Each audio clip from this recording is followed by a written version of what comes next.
Hello, everybody, and welcome to the How Much Do They Make series, a series we've created here on Humble Penny to help bring you guys real careers, whether they be traditional careers or non-traditional careers. Today, we've got a great guest, Maria. Hi, Maria. Morning, Ken. Thanks for having me on board this morning. Great. No, good to see you. So you're from Greater Manchester, Maria, right? Yes, is that right? That's right. Not too far from Old Trafford football ground. Ah, awesome. Do you want to start by telling us, Maria, what you do for a living and for how long you've been doing it? Okay. So I am a sales account manager. So my official title is key account manager. I work for a medical devices firm that's also based in the northwest of England. I cover that area of the UK, but I've been in the industry for 12 years now. Awesome. So how did you get into becoming a sales account manager? Is that what you always wanted to do? Talk to us about your background, maybe your educational background, and maybe a bit about your career journey so far. Sure. So in a fashion, it's something that I was wanting to do quite early on in my career. So I initially trained as a physiotherapist. So studied at university for 3 years for my BSc. Went into work for the NHS, took a couple of opportunities here and there. I graduated at a time where traditionally you would go into a rotation. So you would have 6 months in different settings. So you might spend 6 months in outpatients, 6 months in the intensive care unit to build up your experience, similar to kind of what doctors do. Right. However, I graduated at a time where these rotations were difficult to come by, even though I had a good degree. So I had to take short-term contracts where they arose. And then when that finally came to an end and there was nothing there, I had to branch out. You have bills to pay and student debt to pay off. Of course. So I then actually went into medical recruitment. And my partner at the time was working in the area, said I'd be good at it, went for the job, got the job. And that gave me more of an insight into the medical devices industry, worked there for a while. And I was actually approached by one of the clients I worked for who said, oh, we'd be interested in you working for us, but not before another company made me a better offer. Interesting. And my sales career was born. Wow. So I think that's really fascinating that you've been able to go from one career, as it were, as a training in physiotherapy, to working in medical device sales as an account manager. So we're going to unpack what skills have helped you get there, because I think that's actually pretty important. But before we do that, do you want to speak to us about what a day in the life of your job actually looks like? Let's say you wake up and you sign in, or you go to the office or whatever. Give us a bit of a summary of what life looks like up until when you shut down and log off and go home. Sure. Well, no 2 days are the same. My day is really varied, dependent on whether or not I've got appointments, team meetings, etc. So if I've got appointments, usually I will have mapped the day before where I need to be. So I'm based in Greater Manchester. I cover right up to the Cumbrian border and right down to the Welsh border. Right. So dependent on which customers want to see me that day, I've usually done a travel plan. Is there somewhere else I can stop en route? So I will get up early, see to the children, make sure they've all gone off to school, childcare safely, etc. And then I will go out on my morning visits. Occasionally there'll be an email from a customer from the day before that I'll need to respond to. So I'll clear anything like that out of the way and head to an appointment. Things in the medical devices arena and across all medical sales have changed quite a lot in the wake of COVID. And there's a lot less cold calling now, obviously because of safety, etc. But some places will allow you to call in if you've got a valid reason. So I will potentially cold call those places that allow me to go in. It's all about adding value for customers. It's not just about, oh, hey, come and look at this shiny new product that we've got. Clinicians we've all seen on the news, really busy, really time poor. It's making sure that you really give them something that is going to help make their practice easier. And certainly when I'm in meetings with customers, this customer group will vary greatly. It can be anything from surgeons through to procurement, so the people that make the buying decisions about products, to specialist nurses, community nurses, etc. Those appointments are about giving value, what you have to offer. And it's not always talking about whether or not your product is the cheapest it's about health economics. So, you might pay a bit more for this product, but does it last longer? What types of issues can this product solve? And what ancillary options can we offer? Not necessarily tangible ones. So the manufacturer I work for do a fantastic training and education program, and we can offer that as an add-on to our customers free of charge. So essentially that's the onus of these meetings, and they will take up the vast majority of the time. If I take an area, for example, I will make sure that I've covered all the kind of main customers in that area, and quite often that will fill my day. Okay, so give us a sense for just what sort of products we're talking about here that you're actually trying to sell and stuff. Just give us a sense for what that looks like. So I sell a range of advanced wound care dressings. So 3 or 4 steps up from your standard plaster that you get off the shelf off a pharmacy. So wounds are a big problem worldwide, not just in the UK. And dependent on how they present, they will need dressings with different properties in them. So for example, if you have a very deep wound, the types of dressing that you use are very different to something that's fairly shallow. And there'll be different aspects to it. Some will be infected, some will have what we call devitalized tissue. So there's changes in the skin that need addressing with either a cream or a certain type of product. So essentially there's a range there to deal with all eventualities. Got it. So give us a sense for what would you say are the top 3 habits or things that make you a success today at what you do? It's being consistent.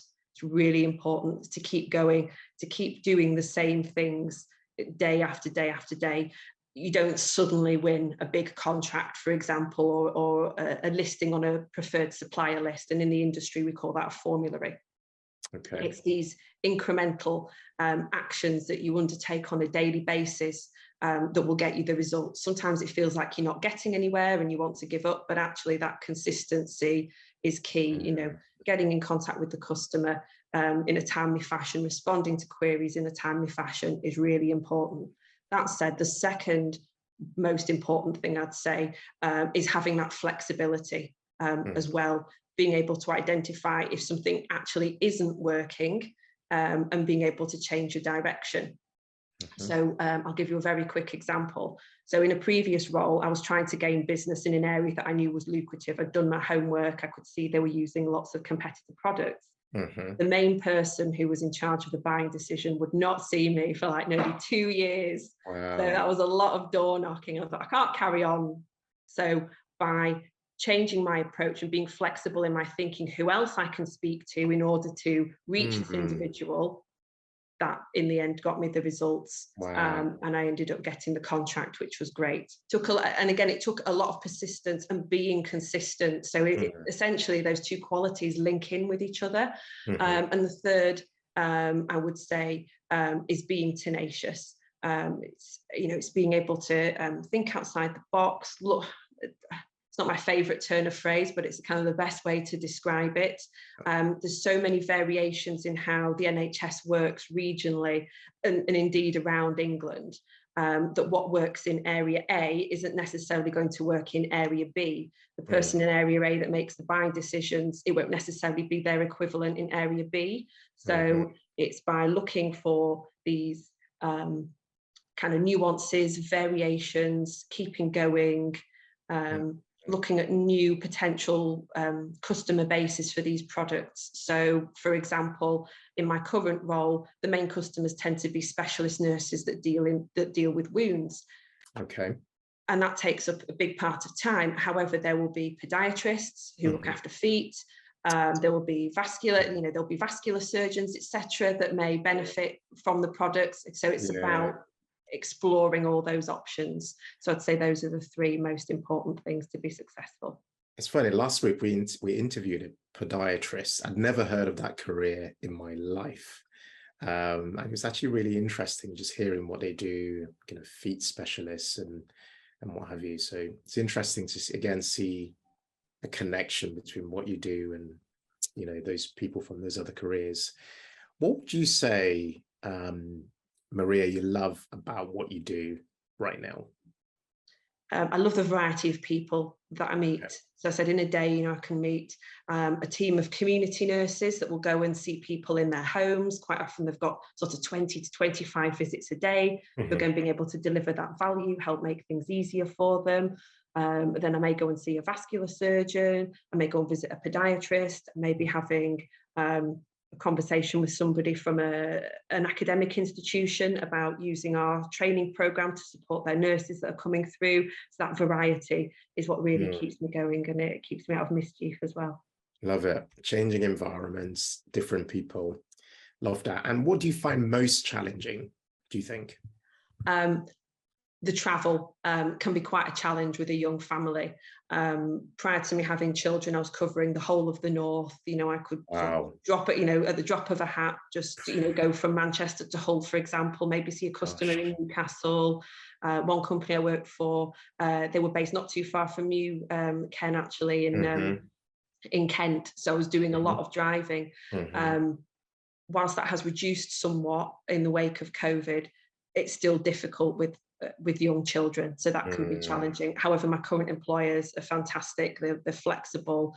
They're aware that on the days that I can do it, I will, and there'll be some instances where that's not the case. Yeah, well, I think it's really impressive that you're able to achieve what you've been able to achieve so far, even with managing a family and children and all that. I think it's we were just saying offline before we started Discord, the challenges of just having a family. There is, but I think it actually makes you even more determined to want to be very successful at what you do. I know it certainly does for me. Having a family gives me a bigger why for what we're doing, and just keeps me going. Keeps me much more determined to make what we're doing a success.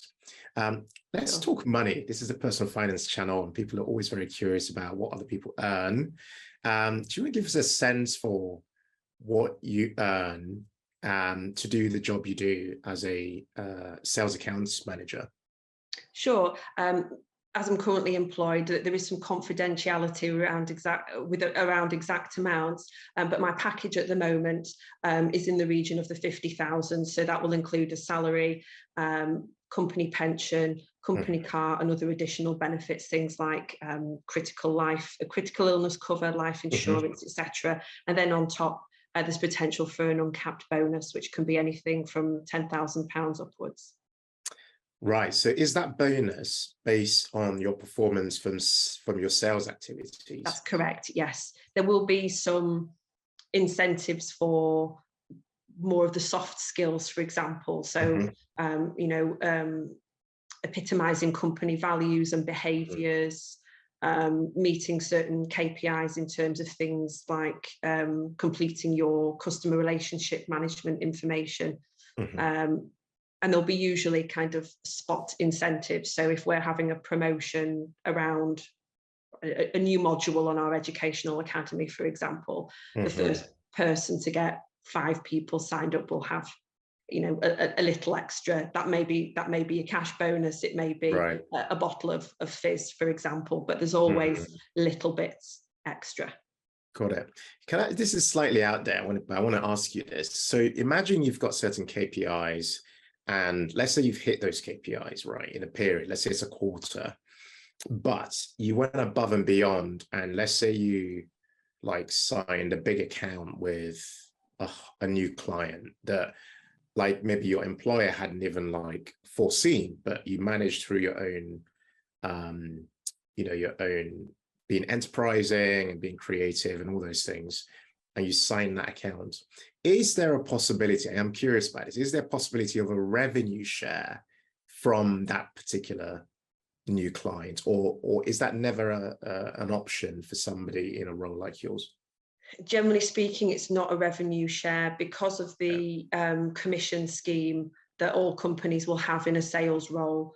Got it. Usually you will pass that marker or that barrier, and then you will get an additional percentage on top, but it's all related to volume of usage. Some companies, though, again, going off slightly on a tangent, some companies, if they're a PLC, for example, will offer share options. So obviously it's in your interest to do well, and that usually comes as a tax deductible benefit. Got it. Okay, that's actually pretty good to know. So do you have any plans of increasing your income, say in the next 12 to 18 months? And if so, like, what are your plans for how you might do that? In terms of the day job or side Any, hustles? it could be in Any? the day Oh, job but or good outside the day question. job. Well, my friends call me queen of the side hustle because I've Love always got it. something extra going on. I've done everything from second jobs to working in a cafe. I've done Wow. MLM type stuff. I've Wow, done match interesting. betting. I've done Wow. baby group. I've done baby groups where people do the buy and sell. So I've hired Yeah. out a school hall, sold tables, etc., for people to come along. So in the Wowza. past, I've kind of been like really busy. It's been on the back burner at the moment because I'm actually retraining as a psychotherapist. Okay. So whilst I'm not hustling as such at the Yeah. moment, it's with a view to being able to launch a new career. Cool. Okay. What top 3 pieces of advice would you give someone who's listening to this right now and says to themselves, do you know what? I kind of like Maria's setup. I wouldn't mind being an account manager, a sales accounts manager, doing what she does and earning sort of money she's earning. What would you say to that person? Top 3 pieces of advice. Get as much experience as you can in or around the NHS. Being in a position to speak with clinicians, most of my colleagues do have a science background, whether that is physio, nursing, sports science, etc. However, if you haven't got that background, it won't necessarily preclude you from a career in medical sales or working with medical devices. What employers will look for is having that ability to have an understanding of the NHS and how you liaise with different people within that. So, for example, you might have a role working as a ward clerk, for example. Every day you're going to be in contact with the nurses on the ward, the physios, the surgeons that come on, etc. And stuff like that will be of interest to employers. So that first one is to get that exposure within the NHS. If you can, show that you're enterprising, examples of being tenacious where you've looked for opportunities, because essentially you are there to make money for the company. So by being able to show that you're adaptable and flexible in your approach is really important. And thirdly, just keep going. Even if you get lots of rejections, ask for feedback every time and just build on that. And eventually that door will push open for you. Okay. By the way, as you mentioned that I should have asked you this before, but related to side hustles, which of the side hustles has been your most successful so far? Match betting by a mile. Really? Yes. Wow, that's so interesting. We interviewed somebody recently about match betting, and for them, it'd gone the other way, and it actually got them into gambling and affected like their relationship and stuff, which was just very eye-opening to hear. But obviously there'll be other people who do it and have made a good income from doing it. So thank you for sharing that. Let's shift gears a little bit and talk about personal finance. How would you describe your current relationship with money? I would say my relationship with money is good. I have a balance between enjoying the moment and life. So being able to provide opportunities, activities and experiences for my children and being able for us to do things as a family, but also thinking ahead for the longer term picture. So it's taken me a while to get here. I did run up a lot of student debt in my early 20s, but I've been able to balance that out now. So I'd say my overall relationship with money is good. Okay, we're going to come back to the early 20s. I had a question for you there. But going back even earlier than that, thinking back to your childhood, maybe, what do you think you learned about money growing up from your parents, whether that be good, something good, or something maybe not so good? I think reflecting on it is to enjoy money to an extent, and acquiring more money isn't necessarily a bad thing. There was kind of lots of discussion within the family that it's not necessarily always good to have lots of money because of other people's perceptions. Do you have to act immorally to get that kind of money, etc.? So I always saw it as something that was a bit of a barrier, and that wanting more money wasn't necessarily a good thing.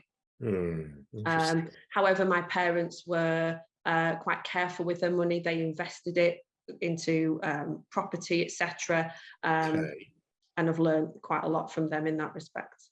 Wow, that's fascinating that you learned about property investing from your parents. I think that's such a valuable thing to have learned from your parents. I think you're probably the first one we've interviewed who has said that they learned about property investing and that sort of stuff from their parents. I think that's a powerful skills thing to have learned from, as a child, who's seen that happen. And I guess this all depends on how your parents have progressed in life over time, because if one's parents have not been able to get onto the property ladder, then you're likely not to learn about property investing from your parents in that scenario. So I think that's actually pretty awesome. Let's go back maybe to maybe 10 to 15 years ago. Can you think of any specific money mistakes you've made, or regrets even you've had about money, and what you learned from it? Oh, living off a credit card is number one biggest mistake. Wow. I remember quite clearly at Freshers Week, there was a very big credit card company there offering all sorts of freebies if you signed up. Yeah. I fell into the trap, signed up. You see everyone around you splashing the cash. Yeah. You get FOMO, you want to join in on the nights out, you want new outfits, etc. And before I knew it, I'd maxed out the card. Obviously, I was doing extra work on the side to then pay off the minimum payment and a little bit more, and you just end up going round and round in this cycle. And I think I worked out for a pair of shoes that I paid £12 for, I think I paid £230 for them in interest, because I wasn't paying it all off. So I would say living off the credit card as a student was number one mistake. That's insane. It makes you wonder, like, why do they bring those credit card companies to Freshers Week? Like, it just makes you think. So I remember my wife, Mary, had a similar thing where I think back at uni, they're giving all these freebies. And with one of them, there was like insurance attached. Like, when we had that whole insurance situation, like where you had basically insurance that you didn't know you signed up for. Yeah. And, and it just led to like issues with credit, credit scores and that sort of stuff. There's so many people I've come across who've got stories to tell from just university and, just coming across money or financial instruments that are not really, that exist, but no one really tells you what the implications are of using them in the wrong way, maybe. Absolutely. And I think, a lesson that I've learned from my credit card disaster is that actually they can be used for good. You can use it to leverage your finances. So more recently, I've taken advantage of a very, very low percentage money transfer to be able to pay for some course fees. And in terms of the actual additional expense, it works out at 2 McDonald's coffees a week. Well, hey, I can make my own coffee at home instead. So it just means I'm not dipping into my stocks and shares ISA to pay for it. Just by being able to wiggle things around a little bit, I'm actually making the credit card work for me rather than me working my backside off doing an extra job to service the debt on a credit card. You're definitely not the ideal customer of no at this stage of your life. No, they won't be offering me anything else anytime soon, I don't think. You're not the person they want. They're just like, nah, she understands the game and she's playing the game differently. So Maria, thinking about where you are in life right now, and maybe thinking maybe in the next decade and maybe even a bit beyond that, what would you say is your ultimate financial goal? Like, what are you dreaming of? What are you working towards in your life right now? I'm working towards being a successful business owner. Retraining to be a psychotherapist and executive coach. But within that, I would like to be completely mortgage free. I think it will open up a whole world of opportunities and flexibility in terms of work. So I've been watching yours and Mary's content to get all the info and work towards it there. Yeah. Do you know what? I'm glad you actually mentioned that, because there's a trend we've noticed of people saying things like, oh, don't try and pay your mortgage off. Just, it's okay. It's okay. The mortgage is low interest. it's just okay to have your debt. But, you know, and I guess I don't blame people for saying that, but I just guess you don't know what you don't know, right? And for us personally, there's this, again, we always refer to this mental freedom that comes with not having a mortgage hanging over your neck. Generally, the optionality it creates, the general improvement in your overall well-being that it creates, the flexibility, the choices, there's so much to it. Now that doesn't mean you can't use debt as an instrument, you know, to do things. Like you could have your mortgage free property and still have, you know, property investments that are obviously using debt as leverage to generate a return. That's fine. But, you know, within your own personal sphere, within your own home, your own personal situation, we've honestly found it to be the biggest game changer for us. You know, from a career perspective, there's just so many things that it opens up that many people don't talk about. Instead, the focus is on, well, you know, it's got, you know, it's little interest. And some people even go as far as saying, why should you do that? You just take on much more debt in your house and go and buy more assets. And I can get that perspective as well. But it's just something about having your own home where no one can ever really come and like kick your door down to chase you down. There's just something about that that's very, very desirable. And we recommend as many people as possible try and aim for that. So it's good to hear it's a goal that you've got as well. And you and Mary are a big inspiration on that. As I said, I watch loads of your content to be able to work towards that goal for those exact same reasons.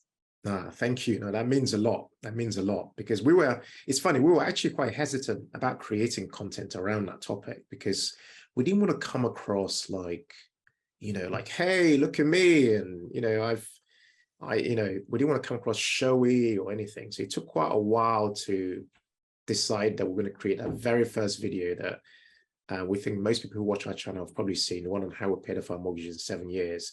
But once we'd done it and seen the good feedback, we thought, oh, okay, people seem to quite like this topic. Maybe we should talk about it a bit more and share a bit more information. And that's really helped a lot of people. Because I think in life, you know, it takes seeing people you can relate to do something for you to also feel like, you know what, like, why not me? Like, why can I not be the person who does that?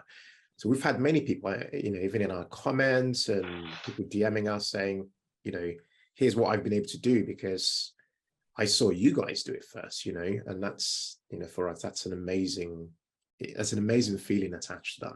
I can imagine. Maria, if people wanted to reach out to you and say, you know, connect and get to know more about you and what you do or ask you a question, how can they connect with you? So I am on LinkedIn, so you'll see my smiley face like this. So just search my name. I'm Maria Baldwin, and my new hypnotherapy business is on Instagram as Changes Hypno. So connect with me either place. It'd be great to speak to some of your followers. And thank you so much for having me on board, Ken. That's great. That's really good. By the way, thank you for applying to join the series because we just wanted to hear different voices, different diverse voices on our channel. So I'm so glad you applied, and it's good we've had this conversation. We're going to put all your details, Maria, in the resource section below this video so people can click through, check you out, connect, you know, check out your business and, you know, all those various things that will be showing up in the very near future. But thank you so much for joining us today. Guys, if you really enjoyed today's video, really appreciate it.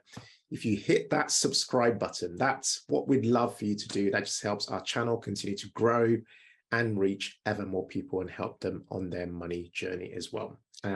We've done various interviews, whether you want to become an investment banker, a surgeon, an accountant, an engineer, all those traditional roles, they're all there, as well as non-traditional ones. You want to become a pro gamer, a poet, a YouTuber, all those things. We've done those interviews as well, which I'll link to below, as well as the playlist above for you guys to head over and binge on that content. Maria, thank you so much for joining us. And everybody, take care and we'll speak soon. As ever, as we say on this channel, in all things, be thankful and seek joy. Take care. Thank you, Ken. Thank you. Bye-bye.